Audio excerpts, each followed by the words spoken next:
اعوذ باللہ من الشیطان الرجیم بسم اللہ الرحمن الرحیم الحمد للہ رب العالمین الرحمن الرحیم مالک یوم الدین ایاک نعبد و ایاک نستعین اهدنا الصراط المستقیم صراط الذین انعمت علیہم غیر المغضوب علیہم ولا الضالین آمین اللہم صلی علی محمد وعلی آل محمد کما صلیت علی ابراہیم وعلی آل ابراہیم انک حمید مجید اللہم بارک علی محمد وعلی آل محمد کما بارکت علی ابراہیم وعلی آل ابراہیم انک حمید مجید.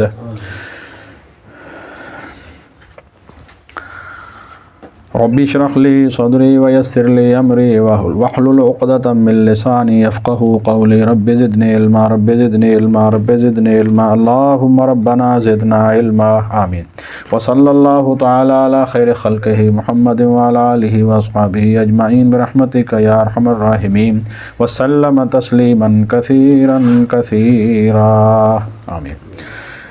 آج ہم اللہ تعالیٰ کے فضل و کرم سے قرآن مجید کی سورۃ الرحمن جو ہے جس کا نمبر 55 ہے 55 ہے، اس کو شروع کریں گے اللہ تعالیٰ کے فضل و کرم سے. سب سے پہلے یہ بات سمجھ لیجئے کہ یہ قرآن مجید کی مفصل صورتوں میں سے ہے، اور مفصل میں سے بھی وہ صورتیں جن کو طوال المفصل کہا جاتا ہے، مفصل کی لمبی صورتوں میں سے. یہ میں نے بتایا ہے کہ سورۃ حجرات سے لے کے اور اکثر مفسرین اور جمہور علماء کے نزدیک سورہ قاف سے لے کے جو 26ویں پارے میں وہاں سے لے کے سورۃ والناس تک جو ہے یہ صورتیں کیا کہلاتی ہیں؟ مفصل کی صورتیں کہلاتی ہیں. ان صورتوں کی بڑی فضیلت ہے. رسول اکرم صلی اللہ علیہ وسلم بہت زیادہ ان کے ذریعے جو ہے وہ فرضوں کے علاوہ بھی اللہ کے رسول صلی اللہ علیہ وسلم ان صورتوں کے ذریعے قیام فرماتے تھے، بلکہ ان صورتوں کا اکثر اہتمام اللہ کے رسول صلی اللہ علیہ وسلم جمعہ کی نماز میں اور عیدین کی نماز کے اندر بھی کرتے تھے. حضرت عبداللہ ابن مسعود رضی اللہ عنہ کے سامنے ایک شخص نے کہا کہ جناب میں ایک ہی رکعت کے اندر جو ہے وہ مفصل کی ساری صورتیں پڑھ جاتا ہوں. تو آپ نے فرمایا کہ تیرا باپ نہ ہو، یعنی یہ عربوں کا ایک انداز ہے، اتنی جلدی میں تم کیسے پڑھ جاتے؟ یہ کوئی شعر ہے؟ اللہ کے رسول صلی اللہ علیہ وسلم کو میں نے دیکھا ہے کہ مفصل کی صورتوں میں سے دو صورتوں کو ملا کے پڑھتے تھے، یعنی مراد فرائض میں. نفل میں تو اللہ کے رسول بہت زیادہ پڑھتے تھے، یعنی بہت تیزی کے ساتھ ایک ایک رکعت کے اندر جو ہے وہ نماز پڑھنی، یہ اتنی زیادہ صورتیں اور بہت تیزی کے ساتھ. تو یہ منع کیا ہے اور فرمایا کہ اس طرح پڑھو جیسے اللہ کے رسول صلی اللہ علیہ وسلم پڑھتے تھے. اچھا، پچھلی صورت جو سورۃ القمر ہے، جو میں نے پچھلے درس کے اندر بیان کی، تو اس میں ایک حدیث مبارکہ میں بھول گیا تھا، وہ میں آپ کے سامنے بیان کر دوں کہ حضرت عمر رضی اللہ تعالیٰ عنہ نے حضرت ابو واقد لیثی رضی اللہ عنہ کو، توجہ کیجیے ڈاکٹر صاحب، ابو واقد لیثی رضی اللہ تعالیٰ عنہ سے سوال کیا تھا کہ اللہ کے رسول صلی اللہ علیہ وسلم عید کی نماز کے اندر کون سی صورتیں پڑھا کرتے تھے؟ تو انہوں نے کہا سورہ قاف جو 26ویں پارے میں ہے، اور یہ سورۃ قمر جو ہم نے پچھلی دفعہ پڑھی تھی جو یہ 27ویں پارے میں ہے، اس کو آپ اکثر پڑھا کرتے تھے. ویسے تو سبح اسم ربک الاعلی اور هل اتاک حدیث الغاشیہ، اس کے بارے میں بھی آتا ہے کہ اللہ کے رسول صلی اللہ علیہ وسلم اس کو عید کی نماز میں پڑھتے، اور اگر جمعہ اور عید اکٹھا آ جاتا پھر بھی انہیں کوئی پڑھتے. لیکن اس کے علاوہ دو صورتیں جو ہیں وہ سورہ قاف اور سورہ قمر، اب دونوں کا مضمون کس کے ساتھ تعلق ہے؟ آخرت کے ساتھ. تو اللہ کے رسول صلی اللہ علیہ وسلم زیادہ تر جب بڑے اجتماعات ہوتے تو اس میں وہ صورتیں پڑھتے جن کے اندر آخرت کا تذکرہ زیادہ ہے. اب آئیے سورہ رحمان کی طرف. دیکھیے سورہ رحمان جو ہے یہ قرآن مجید کی وہ منفرد صورت ہے جس میں ایک آیت مبارکہ فَبِأَيِّ آلَاءِ رَبِّكُمَا تُكَذِّبَانِ جو ہے یہ 31 مرتبہ رپیٹ ہوئی ہے، دہرائی گئی. اس اعتبار سے یہ قرآن مجید کی ایسی صورت ہے جو آلاء اللہ پر، یعنی اللہ تعالیٰ کی جو نعمتیں اور قدرتیں ہیں اس کے اوپر یہ ساری صورت اس کے اوپر مشتمل ہے. ایک بات ذہن میں رکھیے، ذرا میں آپ کو سمجھا دوں کہ قرآن مجید کے اندر نصیحت، یاد دہانی اور تذکر جسے ہم کہتے ہیں، اس کے مختلف طریقے انداز جو ہے وہ اختیار کیے گئے ہیں. پہلا طریقہ کیا اختیار کیا گیا ہے کہ اپنے آپ کو اللہ تعالیٰ کی آیات کے جو ہے اس کے ساتھ نصیحت حاصل کرو. نصیحت کا مطلب کیا ہوتا ہے؟ یاد دہانی اور تذکر کا مطلب کیا ہے؟ مطلب ہے کہ اس نتیجے تک پہنچنا کہ میرا کوئی خالق اور مالک اور رب ہے، وہ وحدہ لا شریک ہے، اور وہ رب العزت جو ہے وہی جو ہے وہ مجھے پیدا کرنے والا ہے، وہی میرا رازق ہے، وہی میرا مالک ہے، وہی میرا حقیقی الہ ہے، وہی عبادت کے مستحق ہے، اور وہی جو ہے وہ میرا سب سے بڑا ہادی ہے۔ اور پھر ایک دن آئے گا کہ وہ مجھ سے پوچھے گا، سوال کرے گا۔ اس نتیجے تک پہنچنا جو ہے اس کو کہتے ہیں تذکر، اس کو کہتے ہیں نصیحت، اس کو کہتے ہیں یاد دہانی۔ یعنی کوئی یہ قرآن مجید کے ساتھ قرآن مجید کا آپ علم حاصل کریں اور نتیجہ وہاں سے بھی آپ دنیا کا ہی نکالیں، یہ کوئی مقصد نہیں ہے۔ دیکھیے ایک آیت آپ کے سامنے میں رکھتا ہوں، اللہ من الشیطان الرجیم، وہ کیا ہے؟ ان فی خلق السماوات والارض واختلاف اللیل والنہار لآیات لأولی الالباب، توجہ کیجئے، الذین یذکرون اللہ قیاما وقعودا وعلی جنوبہم ویتفکرون فی خلق السماوات والارض ربنا ما خلقت ھذا باطلا، اور آگے کیا ہے؟ سبحانک فقنا عذاب النار۔ یعنی کائنات کے اوپر یہ جو تفکر ہے سارا، اللہ کی آیات کے اوپر غور کرنا جو ہے، یہ جتنی بھی ہے، یعنی وہ کیا کرتے ہیں اللہ کے بندے؟ ان فی خلق السماوات والارض واختلاف اللیل والنہار، زمین اور آسمان کی پیدائش میں اور وہ جو دن اور رات کے آنے جانے کے اندر کیا ہے؟ لآیات لأولی الالباب، اس میں نشانیاں ہیں عقل مندوں کے لیے۔ اور وہ عقل مند کون ہے؟ ذرا عقل مندوں کی ڈیفینیشن جو ہم کرتے ہیں وہ اور ہے، جو قرآن حکیم کرتا ہے وہ اور ہے۔ الذین یذکرون اللہ قیاما وقعودا وعلی جنوبہم، جو اللہ تعالیٰ کو یاد رکھتے ہیں کھڑے بھی اور بیٹھے بھی اور لیٹے ہوئے بھی۔ الذین یذکرون اللہ قیاما وقعودا وعلی جنوبہم ویتفکرون فی خلق السماوات والارض، زمین اور آسمان کی پیدائش کے اندر وہ کیا کرتے ہیں؟ تفکر کرتے ہیں، غور کرتے ہیں، اور کیا کہتے ہیں؟ تفکرون فی خلق السماوات والارض ربنا ما خلقت ھذا باطلا، اے میرے اللہ یہ جو سارا نظام ہے یہ تو نے باطل پیدا نہیں کیا، نہ حق پیدا نہیں کیا۔ سبحانک فقنا عذاب النار، اے اللہ تو ہر عیب سے پاک ہے اور ہمیں آگ کے عذاب سے بچا لے۔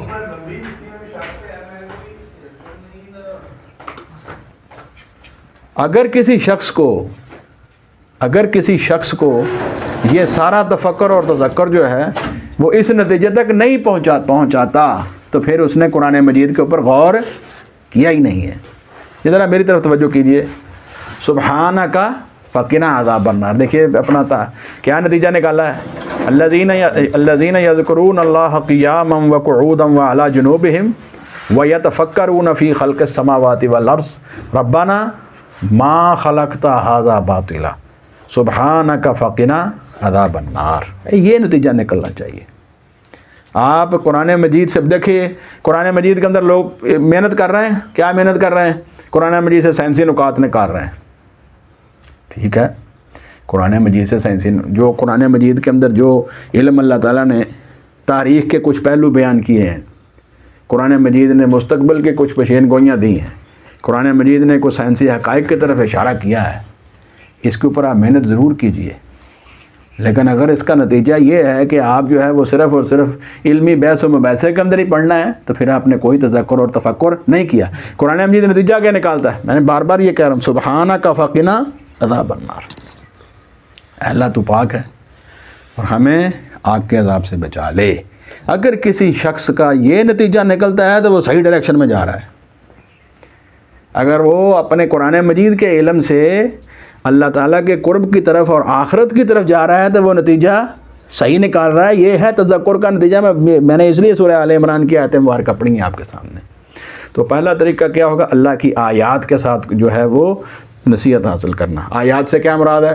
سب سے پہلی آیات جو انسان کے اندر ہیں، نشانیاں، فی الآفاق و فی الانفس، انسان کے اندر اس کی پیدائش ہوئی کس طرح ہوئی ہے، اور اس کو دیکھیے، پھر اس کا وجود، پھر اس کے وجود کو زندہ رکھنے کے لیے اس کی ضروریات، اور ان ساری نعمتوں کو پیدا کرنے کے لیے اتنی بڑی کائنات۔ آپ اندازہ تو لگائیے کہ کیا اس کے اندر بے مقصدیت ہو سکتی ہے؟ یہ ہے، اسے کہتے ہیں تذکر بآیات اللہ۔ توجہ رہے گی بات؟ ہاں، شاہ ولی اللہ محدث دہلوی رحمۃ اللہ علیہ نے، اور اسی طرح علامہ جلال الدین سیوطی رحمۃ اللہ علیہ، جتنے بھی مفسرین ہیں سارے، ان کے اندر مختلف، اور اسی طرح ہی یہ تاریخ تفسیر کبیر والے جو امام فخر الدین رازی ہیں رحمۃ اللہ علیہ، اور اسی طرح بڑے بڑے ائمہ مفسرین نے، حافظ ابن کثیر رحمۃ اللہ علیہ نے جگہ بجگہ ان سارے طریقوں کی طرف توجہ دلائی ہے۔ میں خلاصہ بیان کر رہا ہوں آپ کے سامنے کہ سب سے پہلے کیا اللہ کی آیات کے ساتھ تذکر حاصل کرنا، اسی لیے بار بار قرآن مجید، لیکن کہیں بھی قرآن مجید میں اگر آپ غور کریں، پورے قرآن مجید کی آپ جو ہے وہ آیات اللہ کے ساتھ جو ہے جس میں اللہ تعالیٰ توجہ دلا رہے ہیں، اس میں جہاں بھی آپ انصاف پڑھیں گے توجہ نتیجے دو ہی نکلیں گے، یا اللہ کی وحدانیت یا آخرت کا خوف، آخرت کا نتیجہ، آخرت کا محاسبہ، سب کا نتیجہ یہی ہے۔ اور اسی لیے ہمارے جو حضرات صحابہ اکرام رضوان اللہ علیہ مجمعین اور متابعین اور دیگر، وہ اس بات کی طرف خصوصی توجہ دیا کرتے تھے، اور جو آدمی یہ نتیجہ نہیں نکالتا تھا، حضرت عمر رضی اللہ تعالیٰ عنہ کے بارے میں آتا ہے، آپ فرماتے تھے کہ جس شخص کو میں نے قرآن مجید کے واقعات اس طرح بیان کرتے ہوئے سنا جیسے قصہ گو بیان کرتے ہیں، ایرانی قصہ گو، تو یاد رکھیے کہ وہ سزا کے مستحق ہوں گے۔ کیا قرآن مجید جو ہے وہ اس طرح کی قصہ گوئی کے لیے آیا ہے؟ اگر تمہیں اس سے عبرت ہی حاصل نہیں ہو رہی، وہ نتیجہ ہی نہیں نکل رہا، تو فائدہ کیا ہے؟ تو یہ ہے تذکر بھی آیات اللہ۔ اور آیات اللہ کا دوسرا پہلو کیا ہے؟ وہ ہے انبیاء علیہ الصلوۃ والسلام کے معجزات پر ایمان رکھنا، جیسا کہ ایمان رکھنے کا حق ہے، اس کے اندر کسی قسم کی کوئی تعویل نہ کرنا۔ ہمارے ہندوستان کے اندر بس ایک آدمی جو ہے وہ بڑی غلط طرف چلا گیا اور ایسا بیج بو گیا کہ وہ اس کے اثرات آج تک ختم نہیں ہو رہے، جو ہمارے وہ سر سید صاحب ہیں، جنہوں نے تعویلات کی ہیں معجزات کے اندر اور بالآخر اللہ معاف کرے انکار ہی کر دیا۔ انبیاء علیہ الصلوۃ والسلام کے معجزات کے اندر سب سے پہلی حکمت کیا ہے؟ سب سے پہلی حکمت یہ ہے کہ انبیاء علیہ الصلوۃ والسلام کو یہ معجزات اس لیے دیے جاتے ہیں کہ اپنی نبوت کی نشانی کے طور پر لوگوں کے سامنے پیش کریں کہ میں اللہ کا رسول ہوں۔ اللہ کا نبی اور رسول پہلے تو معاشرے کے اندر ہی رہ رہا ہوتا ہے نا، تو جب وہ نبوت کا اعلان کرے تو پھر قوم پوچھتی ہے، لوگ پوچھتے ہیں کہ جناب آپ کے پاس کوئی نشانی بھی ہے کہ اللہ تعالیٰ کی طرف سے کوئی وحی آ رہی ہے؟ تو بعض کا قوم کے مطالبے کے اوپر اور بعض کا اللہ تعالیٰ خود ان کو جو ہے وہ معجزات ان کو عطا فرمائے۔ تو معجزات کو کیسے مانیں گے؟ جیسا ہے ویسے ہی، ان کی کوئی تعویل نہیں کریں گے۔ اور دوسری بڑی حکمت ڈاکٹر صاحب اس میں کیا ہے کہ اللہ رب العزت جنہوں نے یہ سارے محکم قوانین بنائے ہیں، physical laws, biological laws, moral laws, اللہ کی سنت جسے ہم کہتے ہیں، یہ علیحدہ سے ایک مضمون ہے انشاءاللہ العزیز، اس پر کوئی گفتگو کروں گا۔ قرآن مجید کے اندر اللہ رب العزت نے اپنی سنت کے بارے میں کہاں کہاں گفتگو فرمائی ہے، وہ ہے کیا سنت؟ وہ اللہ تعالیٰ نے یہ قوانین بڑے مضبوط اور محکم رکھے ہیں، لیکن اللہ رب العزت جب چاہیں ان کے اندر تبدیلی کر سکتے ہیں۔ اللہ تعالیٰ جب چاہیں اس کے اندر تبدیلی کر سکتے ہیں، لیکن یہ روز روز نہیں یہ تبدیلیاں آتی۔ آپ خود سوچئے، اگر یہ محکم قوانین ہر روز ہی بدلنے شروع ہو جائیں تو کیا ممکن ہے یہ سائنٹیفک ترقی؟ اب پانی اپنی سطح برقرار رکھتا ہے جی، قانون ہے کہ نہیں؟ کیوں جی؟ ایک یونیورسل لا ہے، لیکن موسیٰ علیہ السلام کے واقعے میں جب فرعون غرق ہوا تو پانی نے اپنی سطح برقرار نہیں پھر رکھی، لیکن یہ واقعہ تو پھر تاریخ میں ایک دفعہ ہی ہوا ہے جب اللہ نے چاہا۔ اگر ہر روز ہی یہ لاز بدلنے شروع ہو جائیں تو پھر تو آپ کا کوئی قانون ہی باقی نہ رہے۔ تو یہ قانون بڑے محکم اور مضبوط ہیں، لیکن اللہ رب العزت جب چاہیں ان کے اندر، اسی لیے سورہ شورا کی آیت مبارکہ پہلے گزر چکی ہے، وَهُوَ عَلَىٰ جَمْعِهِمْ اِذَا يَشَاءُ قَدِيرٌ۔ یہ ذرا غور کیجیے، اس کے اندر جو اصل لفظ ہے کیا ہے پیر صاحب؟ اِذَا يَشَاءُ قَدِيرٌ، جب چاہے وہ قیامت لا کے ان کو جمع کر سکتا ہے حشر کے میدان کے، جب چاہے۔ یہ اگر رخصت دی ہے، وقفہ دیا ہے، کچھ مدت مہلت دی ہے، یہ تو تمہیں لی ہے کہ تم آ جاؤ ہدایت کی طرف۔ اس سے پہلے یہ قیامت جو ہے وہ آ جائے تم اس سے پہلے اس کو ہدایت کو قبول کر لو۔ سمجھ آ گئی بات؟ تو لیکن وہ جب چاہے وہ تو حشر برپا کر سکتا ہے۔ یہ ہے معجزات۔ اور تیسری آیات کون سی ہیں جن کے ساتھ جو ہے وہ ہم نے نصیحت حاصل کرنی ہے؟ وہ اس قرآن مجید کی آیات ہیں، ان کو بار بار پڑھنا ہے اور کرنا ہے، معنی سمجھنا ہے، مفہوم سمجھنا ہے، اس کی تلاوت کرنی ہے فرض و نفلوں کے اندر، اس کو پڑھنا ہے، پڑھانا ہے، اور اس کے اوپر عمل کیسے کرنا ہے جیسے حضرت محمد الرسول اللہ صلی اللہ علیہ وسلم نے بتایا ہے۔ یہ ہے تذکر بھی آیات اللہ۔ سمجھ آ گئی جی پہلا حصہ۔ دوسرا حصہ جو قرآن مجید میں ہے وہ ہے تذکر بھی آلاء اللہ، یعنی اللہ تعالیٰ کی نعمتوں اور قدرتوں کو سامنے رکھتے ہوئے لوگوں کو جو ہے وہ ہدایت کی طرف لانا۔ اس سے نصیحت حاصل کرنا، اس سے یاد دہانی حاصل کرنا. سورہ رحمان اس میں سب سے آگے. سمجھیے کہ اعلیٰ اللہ کے اوپر، عربی میں اسے اعلیٰ اللہ کہیں گے، اردو میں اعلیٰ اللہ کہہ دیتے ہیں. یہ ذرا وہ کیوں جی صحیح ہے، تو اس میں ضمیر کا اپنا اپنا قانون ہے. تو بہرحال اللہ اعلیٰ، اس کا معنی کیا ہے؟ اعلیٰ جمع ہے، معنی نعمتیں، اور دوسرا معنی اللہ کی قدرتیں. دوسرا معنی اللہ کی قدرتیں اور اللہ کی نعمتوں کے ساتھ جو ہے وہ نصیحت حاصل کرنا. یہ دوسرا طریقہ ہوگا. تیسرا کیا ہے؟ توجہ رہے جی. تیسرا تذکر بھی ایام اللہ، ان بڑے بڑے دنوں کا تذکرہ جن کو اللہ تعالیٰ نے انسان کے سامنے رکھا ہے کہ دیکھو ایک وقت ایسا تھا کہ تم کچھ نہیں تھے، لیکن تمہاری پیدائش جو اس دنیا کے اندر ہوئی یہ بہت بڑا واقعہ ہے. اللہ تعالیٰ نے تمہاری پیدائش سے پہلے ہی فرشتوں کے ساتھ ایک مکالمہ کیا تھا کہ ہم ایک مخلوق بنانے والے ہیں. فرشتوں نے کہا یا اللہ ہم تیری تسبیح بھی کر رہے ہیں، تحمید کر رہے ہیں، تقدیس کر رہے ہیں.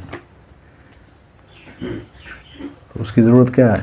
اللہ نے فرمایا جو میں جانتا ہوں وہ تم نہیں جانتے. تو یہ ایام اللہ کے اندر کون کون سی چیزیں آ جائیں گی؟ کائنات کی تخلیق جن دنوں میں ہوئی ہے، 6 دنوں میں ہوئی. هو اللہ الذی خلق السماوات والارض فی 6 ایام ثم استوى علی العرش. یہ کیا ہے؟ یہ کیا ہے جی طاہر صاحب؟ یہ بڑے بڑے وہ ایام ہیں، وہ بڑے بڑے دن ہیں جن کو یاد رکھنا چاہیے. اور یہ جو 6 دن ہیں یہ نمازوں کے جو 6 اوقات ہیں یہ انہی 6 دنوں کی دہرائی ہے. اللہ تعالیٰ جزائے خیر عطا فرمائے. بدیع الدین نورسی رحمہ اللہ کو ترکی کے بہت بڑے ایک سمجھو وہاں کے اصلاح کرنے والے اور مجدد اور مجاہد تھے. اس زمانے کے اندر کام کیا جس زمانے کے اندر یہ سلطنت عثمانیہ کو بالکل جب ختم کر دیا تھا مصطفیٰ کمال نے، اور اسلام پر پابندی اور وہ مساجد کے مینار ختم، عربی پر پابندی، ترکی ٹوپی جو ہے وہ بھی ختم کر دی. قرآن مجید کو کہا کہ آپ دوسری لیٹن زبان میں پڑھیں یا ترکی میں، عربی میں نہیں پڑھیں. عربی الفاظ کے اوپر پابندی لگ گئی. اتنی اس نے جو ہے وہ سختیاں کی، اللہ تعالیٰ معاف فرمائے. تو اس زمانے کے اندر پھر قوم کے اندر روح پھونکنے کے لیے اس اللہ کے بندے کو جو ہے وہ پھر اکثر اوقات یہ تقریباً 90 برس عمر پائی ہے. کہتے ہیں کہ 55 سے 60 برس انہوں نے جیل میں گزاری. لیکن جیل کے اندر سے ہی لوگوں کو جو ہے وہ تعلیم، الکلمات، علامات اس شکل کے اندر وہ درس بھیجتے تھے. اور ان کے پورے ترکی کے اندر جو ہے وہ 1000 2000 3000 کے قریب شاگرد تھے. وہ وہاں سے جب یہ تحریر نکلتی تو وہ پھر اسی تحریر کو، چونکہ چھپنے کے اوپر تو پابندی تھی پرنٹنگ کے اوپر، تو وہ کیا کرتے پھر، توجہ ہے جی، تو وہ لوگ خود اپنے ہاتھ سے لے کے ان کو پھیلا دیتے. اس طرح اسلام کو زندہ رکھا. اللہ انہیں جزائے خیر دے. ہر انسان کی تحریر کے اندر کمی بیشی اور غلطی ہوتی ہے، لیکن اصل یہ ہے کہ اس نے کوشش کس درجے کی کی. پھر بعد میں وہ کتابیں الکلمات اور علامات اور مختلف شکلوں میں چھپ گئیں. اب ان کی عربی ترجمے بھی ہو گئے، ان کے اردو ترجمے بھی ہو گئے 1 سال کے اندر 100 سال کے اندر. وہاں انہوں نے ایک پورا باب بنایا ہے کہ قرآن مجید کے اندر یہ جو 6 دن آئے ہیں ان کا اور نماز کے 6 اوقات کا آپس میں ربط کیا ہے. تو جب آدمی فجر، ظہر، عصر، مغرب، عشاء کی نماز اور تہجد کی نماز پڑھتا ہے تو اصل میں انہی 6 ایام کے اندر ہونے والے ان واقعات کے اوپر اللہ تعالیٰ کی تسبیح اور تحمید کرتا ہے. 6 دنوں کے اندر یہ کائنات کا، میں نے ایک دن پچھلے درس میں بھی یہ بات کہی تھی طاہر صاحب، کہ پوری کائنات جو ہے وہ کتنے دنوں میں بنی، لیکن زمین اور زمین کے اوپر جو نعمتیں ہیں وہ کتنے دنوں میں بنی؟ 6 میں سے 4 دن میں. ذرا غور کیجئے، کل دن یہ 6 دن نہیں ہیں. یہ تو زمین آسمان کی پیدائش کے، سورج اور چاند کی پیدائش کے بعد بنے ہیں نا. کیوں جی؟ اس وقت تو نہیں تھا. یہ اللہ تعالیٰ جانتا ہے کہ یہ ایام جو ہے ان کی کیا مدت ہے. پیر صاحب اعوذ باللہ من الشیطان الرجیم پڑھیے جناب. 6 دن جو ہیں وہ ان کی مدت کتنی ہے یہ رب العزت کے علاوہ کوئی نہیں جانتا. اب ان 6 دنوں کے اندر اب دیکھیے کیا کہتے ہیں ہمارے سائنٹسٹ کہ جی آسمان کے اوپر تو اس کی حد ہی کوئی نہیں ہے. آگے سے آگے، آگے سے آگے، آگے سے آگے، جب دیکھتے ہیں آگے کوئی اور کہکشاں، آگے کوئی اور کہکشاں، آگے کوئی اور کہکشاں، گلیکسیز اور گلیکسیز اور بلینز آف گلیکسیز، لاکھوں کروڑوں کی تعداد. اور کائنات پھیل رہی ہے، ہر روز پھیل رہی ہے. 1 سیکنڈ کے اندر پتہ نہیں کتنے 1000 کلومیٹر پھیل رہی ہے. اتنی بڑی کائنات جو ہے زمین کو چھوڑ کر، جو کہ ذرہ ہے ایک چھوٹا سا، سنیے ذرا غور کیجئے، ایک چھوٹا سا ذرہ ہے، اس کے اوپر 4 دن، 2 دن زمین کے اوپر اور 2 دن جو اللہ تعالیٰ نے کہا تمہارے جو نعمتیں ہیں ہم نے اس کو تمہیں زندہ رکھنے کے لیے جو نعمتیں بنائی ہیں وہ 4 دن، اور باقی کائنات کے اوپر تو 100، اگر 100% ہو ٹائم تو اس میں 67% توجہ تو ساری زمین پر ہے۔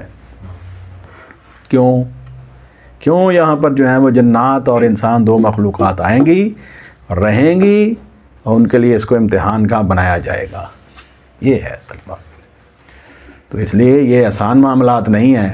ایام اللہ کے اندر یہ باتیں ہیں کہ ان کو ذہن میں دہرانا چاہیے، اور 6 نمازوں کے اندر اللہ تعالیٰ توفیق عطا فرمائے، 5 تو سارے پڑھتے ہیں، 6ٹھی کوئی پڑھتا ہے، لیکن اس کے اوقات کے اندر کیا ہے، انہی واقعات کی طرف اور اللہ رب العزت کی عظمت کی طرف جو ہے وہ انسان توجہ کرتا ہے۔ تسبیح اور تحمید کا مجموعی نماز ہے نا۔ تو یہ ایام اللہ کے ساتھ کائنات کیسے بنی، پھر ایام اللہ میں اور کون کون سی چیزیں آتی ہیں، بڑی بڑی قوموں کا عروج، لیکن ساتھ ہی ساتھ ان کا اسی قدر زوال، ان کی تباہی۔ کتنی قومیں ہیں جو عروج میں تھی، آج ہیں وہاں، ختم ہو گئی۔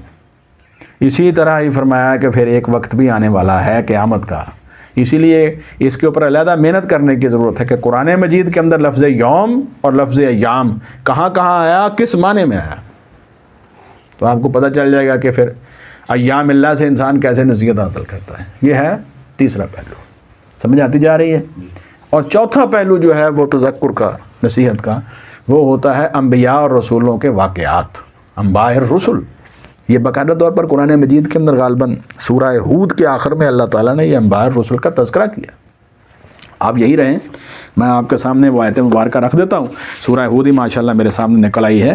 سورہ ہود جہاں ختم ہوتی ہے وہاں اللہ رب العزت فرماتے ہیں وَكُلًّا نَقُصُّ عَلَيْكَ مِنْ أَنْبَاءِ الرُّسُلِ مَا نُثَبِّتُ بِهِ فُؤَادَكَ وَجَاءَكَ فِي هَٰذِهِ الْحَقُّ وَمَوْعِظَةٌ وَذِكْرَىٰ لِلْمُؤْمِنِينَ۔ سارے واقعات سورہ ہود کے بیان کرنے کے بعد آخر میں کیا نتیجہ نکالنا ہے، ہر ایک چیز کو ہم بیان کرتے ہیں آپ پر صلی اللہ علیہ وسلم، رسولوں کی خبروں میں سے، من انباء الرسل۔ ہم نے سارے واقعات نہیں بیان کیے لیکن کچھ واقعات بیان کیے۔ کیا مقصد ہے اس کا، پہلا ذرا سنیے، نمبر 1 ما نثبت به فؤادک، اس سے ہم آپ کے دل کو مضبوط کرتے ہیں۔ وجاءک، اور آیا ہے آپ کے پاس، فی هذه الحق، ان واقعات کے اندر حق، وموعظۃ، اور نصیحت، اور وذکرى، اور یاد دہانی، للمؤمنین، مومنوں کے لیے۔ ہم سمجھ آ گئی؟ تو قرآن مجید کے اندر جو نصیحت اور یاد دہانی کے پہلو ہیں وہ کتنے طریقوں سے بیان ہوئے ہیں؟ 4 طریقوں سے۔ یاد رہے گا، نمبر 1 اللہ کی آیات کے ساتھ، اس کے میں نے آگے 3 پہلو بیان کیے، زمین اور آسمان کی تخلیق، انسان کی تخلیق، خود اب غور کرے۔ دوسرا پہلو آیات میں معجزات انبیاء علیہ السلام۔ تیسرا پہلو قرآن مجید کی آیات، ان کی تلاوت، یہ ہے تذکر بھی آیات اللہ۔ دوسرا ہے اللہ کی نعمتیں اور قدرتیں۔